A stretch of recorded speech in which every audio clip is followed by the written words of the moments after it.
au quotidien. Nous sommes là pour parler de Christ. Christ, notre Rédempteur. Christ, notre force. Christ, c'est celui qui nous a aimés en premier. C'est celui qui nous a aimés en premier. Lorsque le Père, j'imagine, l'avait envoyé pour venir sauver le monde, pour venir nous sauver. Il n'a même pas pensé dire « Ah non, j'irai pas ». Il est venu au monde pour nous sauver et il s'est donné sur la croix pour toi et moi. Pour toi et moi, mon frère, qui s'est donné sur la croix. Christ, oh, Saint-Esprit, merci pour ce moment. Merci pour ce moment parce que nous sommes heureux. Nous sommes heureux de retrouver nos frères et sœurs en ce moment parce que nous avons un sujet important. Le sujet qui nous anime aujourd'hui, c'est le sujet, on va d'abord lire Acte 13, verset 47. Comme ça, vous allez comprendre le sujet qui nous anime aujourd'hui. Comme ça, vous allez comprendre et vous allez piger c'est quoi ce sujet si important, c'est quoi ce sujet. Et ce sujet est très important parce que quand il s'agit de Christ, quand il s'agit de notre Dieu, toute chose se fait chair et toute chose commence à être saisie par Christ. Alors, dans Acte 13, verset 47, c'est dit, en effet, tel est l'ordre que le Seigneur nous a donné. J'étais établi pour la lumière des nations, pour apporter le salut jusqu'aux extrémités de la terre. J'étais établi pour la lumière des nations, pour apporter le salut jusqu'aux extrémités de la terre. Alors mon frère, toi qui évangélises, toi qui vas dans les gares, toi qui vas dans les RER, toi qui vas partout, toi qui distribues des tracts dans les boîtes aux lettres, toi qui vas dans les rues, toi qui parles de Christ, est-ce que tu vis Christ? Est-ce que tu te sens vivre Christ? Est-ce que tu vis les accomplissements de Christ?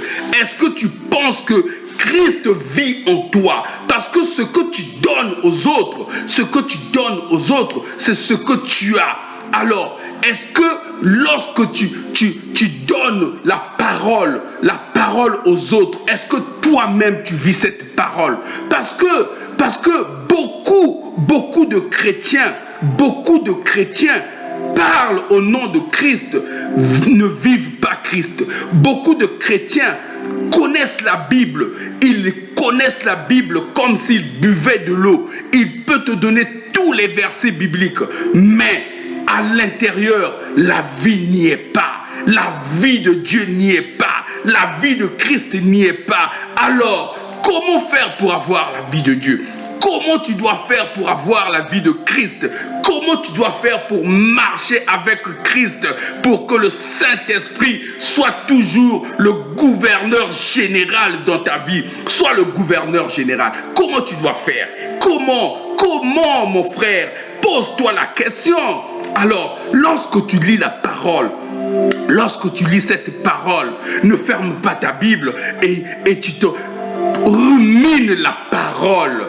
Cherche à savoir qu'est-ce qu'on dit dans cette parole. Fais vivre cette parole et jusqu'à ce que cette parole devienne chair en toi. Lorsque la parole devienne chair, tu commences à vivre les réactions de cette parole. Et là, tu vas dire que tu es en train de vivre la parole de Dieu. Là, tu vas dire que tu es en train de vivre la parole de Dieu. Mais si tu ne lis que la Bible et que tu les recites seulement la Bible, et la Bible devient une récitation, la Bible devient comme de l'eau. Quand tu bois de l'eau, tu recites, mais la parole ne devient pas chair. La parole que tu es en train de reciter n'est pas ruminée dans ton cœur, n'a pas travaillé dans ton cœur.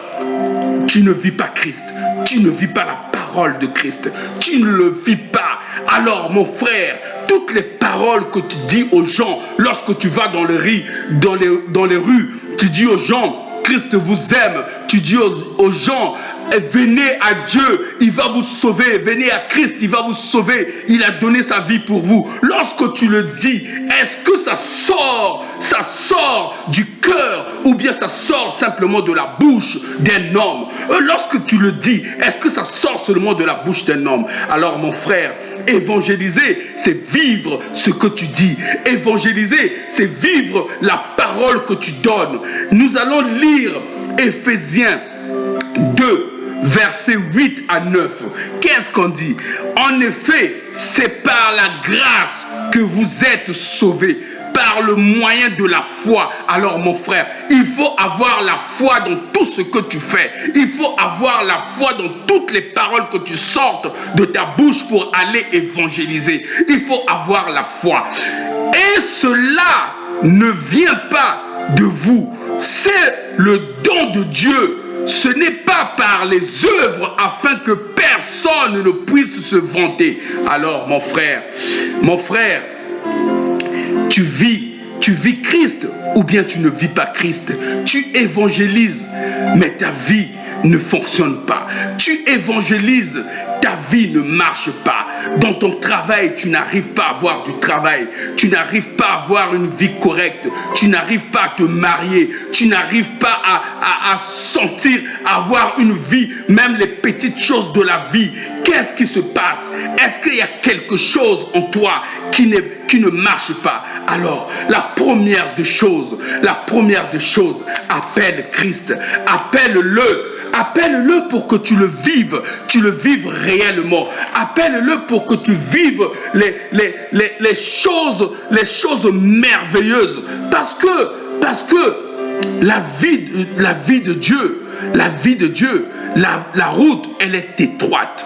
La route est étroite parce que si tu vis Christ et que tu le donnes aux autres, parce que Christ doit être en toi et que tu transmets aux autres. Si tu arrives à transmettre Christ aux autres, c'est parce que toi-même, tu le vis et que tu vis ces choses que tu dis aux autres. C'est parce que toi-même, tu marches selon la parole et que c'est parce que toi-même, tu n'es pas dans la perdition et parce que toi-même, tu n'es pas dans l'impudicité et parce que toi-même, tu arrives à transmettre la vie Zoé que tu as. Alors, mon frère, écoute ça. Écoute Matthieu. On va lire Matthieu 13, verset 14, qui dit: entrez par la porte étroite. En effet, large est la porte, spacieux le chemin menant à la perdition. Et il y en a beaucoup qui entrent par là. Il y a beaucoup de gens qui entrent par là. Mais étroite est la porte serrée, le chemin menant à la vie. Et il y en a peu qui les trouvent. Alors mon frère, lorsque tu parles de Christ, lorsque tu vas évangéliser, lorsque tu parles, que ça soit sur Internet, que ça soit dans les moyens, dans les transports, partout, tes voisins, tes collègues, partout, est-ce que tu vis ce que tu dis? Est-ce que tu vis? Parce que les personnes, les gens que tu évangélises, ces personnes-là, parfois, ils veulent voir ta vie, ils voient ta vie. Quand ils voient ta vie fonctionne, ils voient ta vie et c'est une vie de Christ, c'est une vie basée par le Saint-Esprit de Dieu, et c'est Dieu qui conduit cette vie. Alors ça donne envie aux autres, de vivre aussi cette vie de Christ. Ça donne envie aux autres de vivre aussi cette vie de Christ. C'est pour cela mon frère, je veux te donner un conseil. Ma sœur, je veux te donner un conseil. Travaille d'abord toi-même. Évangélise-toi d'abord avant d'évangéliser les autres. Évangélise-toi, que ta vie soit carrée, correcte avec Christ. Alors, lis lis les versets bibliques que je te donne aujourd'hui. Ces versets bibliques vont t'aider en marchant avec Christ, que ces versets bibliques vont déclencher des choses de Christ, des choses de Dieu en toi. Et tout ce que Satan a mis sur ta route sera brisé dans le nom puissant de Jésus. Écoute ce verset biblique parce que je suis passé par là. Lorsque je lisais ces 3 versets bibliques, lorsque je les lisais, je ruminais, je parlais à Christ, je parlais. Lorsque tu parles, tu le lis, il faut que tu aies l'attitude de quelqu'un qui parle à Dieu, l'attitude de quelqu'un qui parle à Dieu. Alors, tu lis le psaume 62, verset 7, dans second 21. Second 21, tu lis ça. Oui, c'est lui, mon rocher et mon salut, ma forteresse, je ne serai pas ébranlé. Lorsque tu parles comme ça tout le temps, lorsque tu lui dis, oui, tu es mon rocher, tu es mon salut, je ne serai pas ébranlé. Tout ce que je te demande, c'est ta présence en moi. Tout ce que je te demande, c'est ta vie en moi. Tout ce que je te demande, c'est que tu sois en moi, que tu marches en moi, que tu parles en moi. Les choses qui ont été invisibles doivent être visibles par toi. Christ, j'ai besoin de toi. Alors, lorsque tu passes au psaume 18, verset 2 à 3, toujours dans second 21, tu dis à Christ, je t'aime, Éternel, ma force, Éternel, mon rocher, ma force, mon libérateur, mon Dieu, mon rocher, où je trouve un abri, mon bouclier, la force qui me sauve, mon rempart. Lorsque tu le dis, lorsque tu vis avec Christ comme ça, lorsque tu parles à Christ comme ça, lorsque tu lui dis tous les jours, à chaque instant, à chaque moment, tu verras que toutes les choses qui ont été bloquées en toi, qui ont été bloquées dans ta vie, seront débloquées. Et là, mon frère, tu pourras témoigner et aller évangéliser, dire aux gens ce que Christ a fait en toi. Parce que les gens ne cherchent pas simplement à écouter, de leur dire Christ t'aime, viens avec Christ. Les gens veulent voir ce que Christ a fait en toi. Les gens veulent voir la vie de Christ que tu vis aujourd'hui. Alors, si tu vis la vie de Christ, il faut que les gens voient les miracles que Dieu a fait en toi. Alors, regarde, tu lis encore 1 Jean 5, verset 12. Il dit dans second 21, celui qui a le Fils a la vie. Celui qui a le Fils a la vie. Celui qui n'a pas le Fils de Dieu n'a pas la vie. Si tu n'as pas le Fils de Dieu, mon frère, tu n'as pas la vie. Si tu n'as pas le Fils de Dieu en toi, tu n'as pas la vie, mon frère. Si tu n'as pas le Fils de Dieu. Alors, je veux te donner aussi Romains 10, verset 13. En effet, toute personne qui fera appel au nom du Seigneur sera sauvé. Lorsque tu appelles toujours, lorsque vraiment tu appelles sincèrement, c'est pas en lisant la Bible comme un livre. La Bible ne se lit pas comme un livre.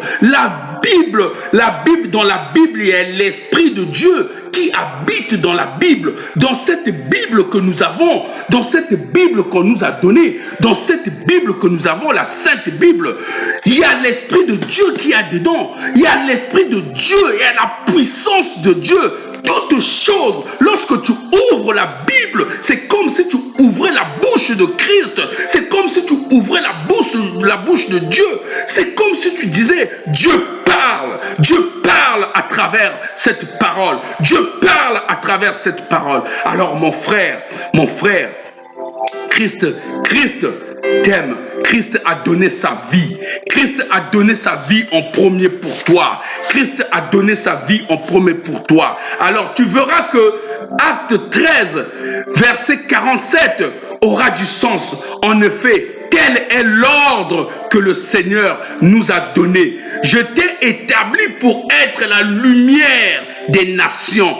Alors là, si tu le fais, mon frère, si tu marches comme ça et que tu t'évangélises d'abord toi-même, tu arranges d'abord ta vie, tu évangélises ta vie, alors pour que les gens voient en toi la lumière que Christ a mis en toi, tu verras que tu toucheras beaucoup des âmes, tu toucheras des âmes en toi. Vous savez, je vais vous donner un exemple. Ma femme et moi, on était en Martinique. On est parti à Fort-de-France. On arrive dans un magasin, devant de magasin. Je voulais rentrer dans ce magasin dès que la personne m'avait vu. Dès que la personne m'avait vu le Saint-Esprit en moi. Il a dit, toi, tu ne rentreras pas dans mon magasin. L'esprit que tu as, l'esprit de Dieu que tu as en toi, ne va pas avec l'esprit qui est dans ce magasin. Le gars nous a dit ça comme ça. La personne nous a dit ça comme ça. Ma femme m'a dit, oh mais pourquoi? J'ai dit, non, l'esprit que vous avez, l'esprit que ton mari a, l'esprit de Dieu qu'il a là, l'esprit de Dieu qu'il a, hein, ne va pas avec l'esprit qu'il y a dans mon magasin. On a regardé le monsieur. J'ai dit à ma femme, laisse tomber. On va partir, on passe le chemin, on passe notre chemin, on part. On est parti. Alors mon frère, tu veux évangéliser, tu veux parler de Christ, tu veux marcher avec Christ, tu veux vivre Christ. Imite tes pères, imite nos pères.